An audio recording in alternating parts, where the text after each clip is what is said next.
اما بعد محترم سامعین، مہمانان اعزام اور عزیز طلبہ،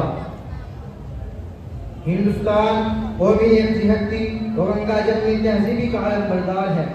یہ ایسا چمن ہے جہاں امن و آشتی اور اتحاد ملی کے بے شمار پھول کھلتے ہیں۔ یہاں کی فضا میں محبت اور یہاں کے ہر فرد میں آپسی الفت ہوتی ہے۔ یہ ایسا پلیٹ فارم ہے جہاں ہندو، مسلم، سکھ، عیسائی یکساں طور پر جمع ہوتے ہیں۔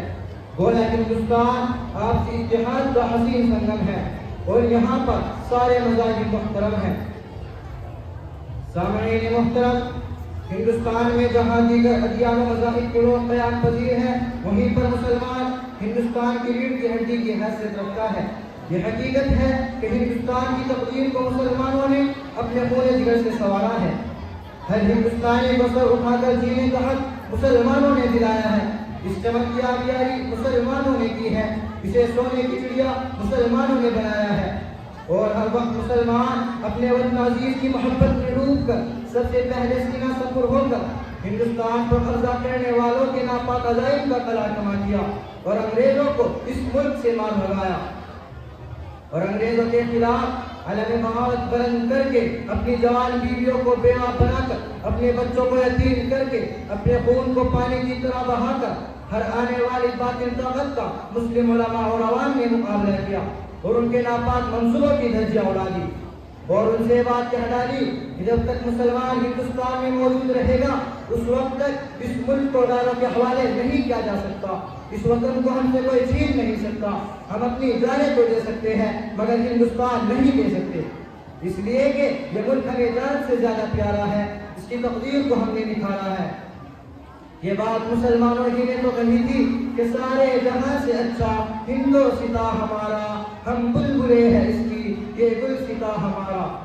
گرامی قدر حاضرین، مگر آج بڑے افسوس کے ساتھ یہ بات بھی کہنی پڑتی ہے کہ جس وطن کی خاطر مسلمانوں نے اپنی جانیں گنوا دی، اپنی بیویوں کو بیوہ، بچوں کو یتیم کیا، اپنے خون کو پانی کی طرح بہایا، جس کی حفاظت کی خاطر اپنی گردنوں کو سولی پر لٹکایا، جس کی حفاظت کو اپنی حفاظت سمجھ کر انگریزوں سے مقابلہ کیا، آج اسی ہندوستان میں انہی مسلمانوں کا جنا توبہ کیا جا رہا ہے، ان کے ساتھ ناانصافی اور بے وفائی کا برتاؤ کیا جا رہا ہے، ان پر بے جائز الزامات عائد کر کے قید و بند کی سزائیں دی جا رہی ہے، ان کو دہشت گرد قرار دے کر ان کی زندگیوں سے کھلواڑ کیا جا رہا ہے، ان کے اس وطن پر بے شمار احسانات کے باوجود حکومت کی ہر مراعات سے انہیں محروم رکھا جا رہا ہے۔ دوسرے الفاظ میں کہا جائے تو یہ جانا ہوگا کہ ان کے ساتھ سوتیلا سلوک کیا جا رہا ہے، ان کی مساجد کو شہید اور مدارس کو مقفل کیا جا رہا ہے، ان کی عبادت گاہوں کو دہشت گردی کے اڈے قرار دیا جا رہا ہے، UCC اور وقف ایکٹ جیسے قانون لا کر ان کی شریعت پر حملہ کیا جا رہا ہے۔ آخر ان تمام باتوں کی بنیادی وجہ کیا ہے؟ جب معلوم کیا جاتا ہے تو بس ایک ہی وجہ نکل کر آ رہی ہے کہ وہ مسلمان ہیں۔ کسی نے بہت کچھ کہا ہے کہ کٹتے ہی رہے بستی میں ہمراہ بروتی، کہ کٹتے ہی رہے بستی میں ہمراہ بروتی، آنکھوں میں سلاخیں رہی ہم دید وروتی، لوٹی گئی عزت تو ہمارے ہی گھروں کی، لوٹی گئی عزت تو ہمارے ہی گھروں کی، کاٹی گئی فصلیں تو ہمارے ہی سروں کی۔ اس دیش میں برسوں سے پریشان ہیں ہم لوگ، اس دیش میں برسوں سے پریشان ہیں ہم لوگ، بس جرم ہے اتنا کہ مسلمان ہیں ہم لوگ۔